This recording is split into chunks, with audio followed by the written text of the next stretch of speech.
My name's Emma Johnston. I'm President-elect of Science and Technology Australia and currently Pro-Vice-Chancellor of Research at UNSW Sydney.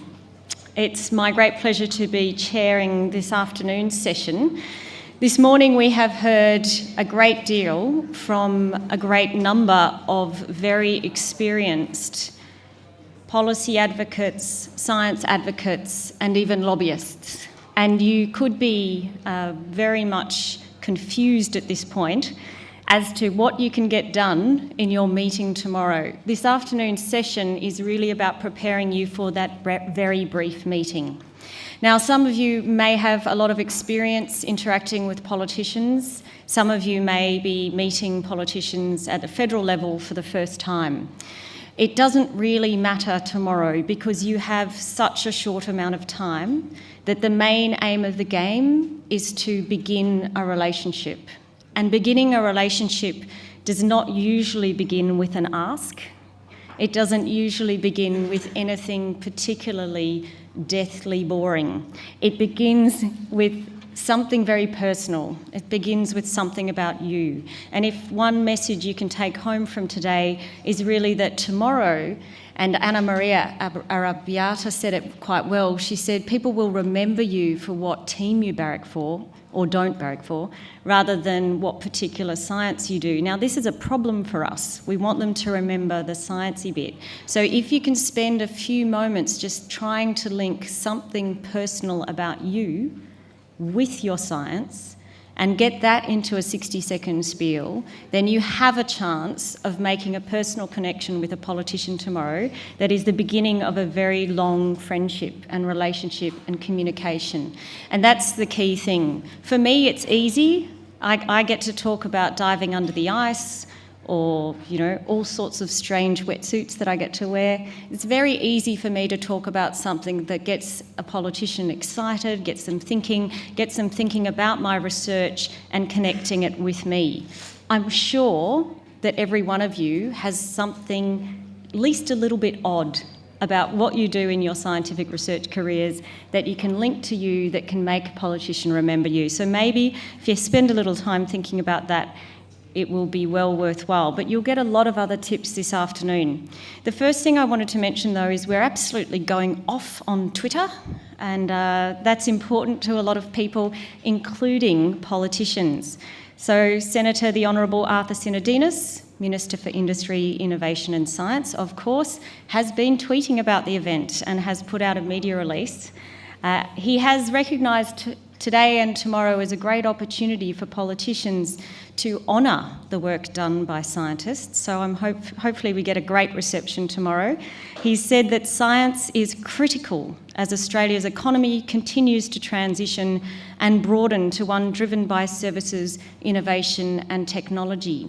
And even from this very short media release, you can see that a very strong emphasis of the ministers is on the role that science and technology play in underpinning the economy of Australia. So that's another thing to keep in your mind as you go in and meet the politicians tomorrow, linking things to the economic.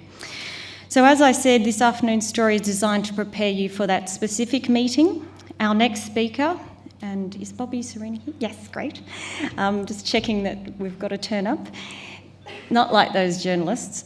Our next speaker, it's not like there's anything else going on in the world today, is a science communicator with a distinguished career in leading national STEM engagement programs. She's also an award-winning filmmaker and a qualified scientist whose PhD was examining the role of science heroes in influencing their the current state of play, so their impact and their influence. And I dare say Bobby has had a chance to meet some of those heroes. She's currently National Manager of Inspiring Australia, so that means she's responsible for the Australian Government's major initiative designed to engage more Australians with science, and obviously that includes National Science Week, which many of you will have been a part of. Inspiring Australia is an organisation that Science and Technology Australia are very grateful to because, amongst other things, they make this event possible. So we're very pleased to have Bobby here today to hear who's inspiring Australia today. Thank you. Hi everybody, and thank you for having me today. I think the former Federal Minister for Science, Barry Jones, once said that scientists he thought were the weakest advocates in their own cause, but I think that's changed, and I think over the next 48 hours you're going to prove that this is no longer the case. But onwards, who is inspiring Australia? I wanted to start, there is a simple answer, but I wanted to start by talking about not so much who, but what is inspiring Australia, because, as Emma mentioned, it's our national strategy for science engagement. For many decades in this country, we've had a really rich culture of science communication, and it's brought about by really passionate individuals who reach out into their communities. And we're very fortunate there's so many unique opportunities and initiatives that you can get involved with. You know, right now, as I'm sure as many of you have, you can give talks, you can volunteer at museums, join your local primary school, mentor teachers and students, you can run hands-on workshops, you can join festivals and help on competitions. But within our communities, there's a huge appetite for science. We've found that people are really hungry for experiences, for knowledge, for opportunities to engage and think and participate in science. And I wanted to give you just a couple of examples from the Inspiring Australia program. Last year, the ABC's online project Wildlife Spotter attracted 50,000 citizen scientists to analyse images of wildlife, all for the princely prize of a GoPro camera or a visit from Dr. Carl. And through Inspiring Australia, as you might know, there are grants for citizen science projects. During National Science Week last year, at an open day at the Mount Annan Botanical Gardens, the organisers hoped that they might attract 1,000 people. Well, 6,000 people turned up, and 30,000 people expressed an interest on Facebook. People were jumping the fence to get in to science. So this is the backdrop that you are working with, you know, great opportunities, and this is the backdrop of passion and activity against which Inspiring Australia exists. And the national framework really pulls all this vibrant activity together, and it's founded in partnerships between the Commonwealth and the states and territories, and between national organisations and local ones. One of its great strengths is working across networks, including those that you're part of, and bringing together initiatives from lots of different sectors. I think you can think of this as a kind of rich ecosystem that's constantly evolving and growing. And if you like, if this ecosystem was your garden, then my extended team would be your gardeners. Our job is to nurture good communication with resources and ideas, to encourage strong and vibrant growth with small applications of that excellent fertiliser known as funding. Like topiarists, we help to shape and sculpt policy and provide structure that you can all grow stronger around. And a bit like landscapers, we help to shape the terrain and map the direction of future policy, working with partners at all levels of government. I think we should reflect on how fortunate we are to have this, because many nations don't have a strategy like this. The numbers are increasing, and they often come to us and ask us, well, how do you do it and why does it work in Australia? And part of the answer to that comes from our degree of scientific achievement. I think it's well worth communicating, and many of you do. We do great work in science, and our publication rates attest to that. And we communicate with ease within science, and there are good incentives to do so. As the Nobel laureate Craig Mello said, a byproduct of communicating is that you find collaborators. And I think in our multidisciplinary world, if you don't collaborate, you don't succeed. Secondly, in Australia, we've got to strive for maximum impact. We're a huge country with a really small population. We don't have infinite resources, and the resources we have, we really have to use very wisely. We work together and we can create something better and greater than the sum of its parts. Through Inspiring Australia, we look at what's working in different states. We see what's good in WA, and we share it with Victoria, with the Northern Territory, with South Australia. Local action feeding into national impact. And of course, you can join this action. You can get involved with local science hubs across the country, with state and territory Inspiring Australia managers. All of those people can tell you what's happening in your regions right now. And third, I think it's a generalism, but I think it's true. We Australians love to communicate. We like to talk. We like to tell a good yarn. I live in Bredbow, and often down the pub there's a lot of short and long stories being told. We've got a long history in this country of talking passionately about science. I wanted to just talk about the Snowy scheme for a sec. It's been in the news, and it's a powerful source of great stories. The story of how Australian culture was enriched by the influx of talent from so many different countries. The story of big engineering and the power to change our world and our economic fortunes. And right now in our country, there are so many great stories to tell from the places you work, of exciting infrastructure like the Square Kilometre Array, the Australian Synchrotron, and the Data Cube. These aren't just essential to science, but they're rich in stories of human ambition, of achievement, of creativity and discovery. Back in '98, we built a science and technology centre, and when it opened, it was against the backdrop of scientists protesting about funding cuts. It was filled with hands-on learning and demonstrations, and today our museums, galleries and aquariums and other cultural organisations are a huge sector. They bring billions to our economy, and they're places where scientists and families and the community meet, and they welcome you to join them as staff, as volunteers, as advisors. In '96, our first Science Week was held. A couple of hundred events brought about by a partnership between the government, ABC, CSIRO and the Australian Science Festival. It's grown since then to over 1,800 events nationally, with activities stretching from the Cocos Islands down to the Australian Antarctic territories. And you can get involved. There's a national coordination committee and a state coordination committee in every state and territory. You can register events of your own, and there are grants available for you to participate. But for our science and research institutions, science communication has also been a part of business for a long time.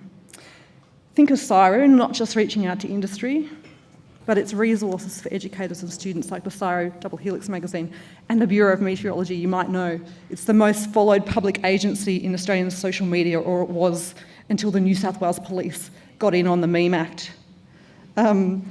Universities have long offered public lectures and outreach programs, and I'm sure many of you have participated in those. The ABC, our national broadcaster, has led the way bringing science to the people. We've had everything from the wild-haired days of Julia Sumner Miller to In the Wild with Harry Butler, the Curiosity Show, the Science Show. We went beyond 2000 back in the 80s. We went online in the 90s with The Lab, etc. But it's a 24/7 media world, and it's a 24/7 media world that our politicians keep an eye on. Science is on tap, and lots of the people who run science channels are here today, I know. If you want to explain your science, the RIOS has got a science channel that'll pick up your story. If you want to get on air, then the Australian Science Media Centre is here to help journalists tell your stories. Over the decades, we've learned public science communication is not just good fun, but it's also essential, keeping our stakeholders happy, telling our politicians what's going on, important to attract funding, to motivating and teaching people, and achieving success in science, whether it's as a researcher, a collaborator, a team leader or a manager. We've got great communicators. Think for a second, I want you to think back to a person in your life who's been most inspiring, whose communication really captured your imagination to give you energy and maybe a bit of insight. Could have been this morning, could have been last week, could have been years ago. For example, as a kid, it could have been David Attenborough, opening eyes to the astounding realities of the natural world. Barry Marshall, think of him, the Nobel laureate. He read books of adventurous scientists and thought he could do it too. You could have been meeting Brian Gainsler as a student volunteering at the Sydney Observatory. Or maybe you saw Peter Doherty, the Nobel laureate, on TV, explaining how T cells work using pieces of fruit and skewers. You could have read Karl Popper or Carl Sagan, or maybe Dr. Karl, our biggest selling non-fiction author. My point is that inspiration comes from people taking the time to communicate what they're passionate about, reaching out to connect their audiences, finding common points of inspiration. And in the audience, there are scientists of every shape and size. You represent so many different cultures, not just of race and language, but of scientific disciplines. And to the outside world, these languages sound like complete gobbledygook. You've got to be fluent in the languages of the non-scientists, because that is surely what most of our politicians are.